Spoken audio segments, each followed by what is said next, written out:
काय गडबड मित्रांनो, आपलं गणपती बाप्पाचं दर्शन झालेलं आहे आणि आपण निघालो पुढच्या स्पॉटला, रत्नदुर्ग फोर्ट. आपली गाडी तिथे पोहोचली, अजून दुसरी आली नव्हती. 15-20 मिनिटांनी ते पण आले आणि सगळेजण निघालो किल्ला फिरण्यासाठी.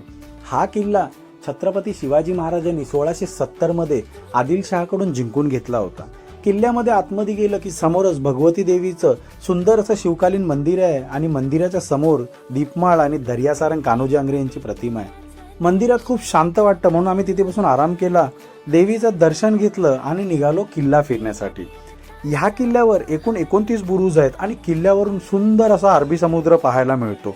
याच किल्ल्यावर ना मीरा बीच येथे वादळात अडकून आलेली बोट पाहायला मिळते, जिथे आपण नेक्स्ट पार्टमध्ये जाणार आहोत.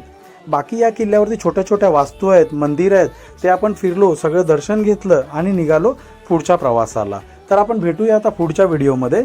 धन्यवाद.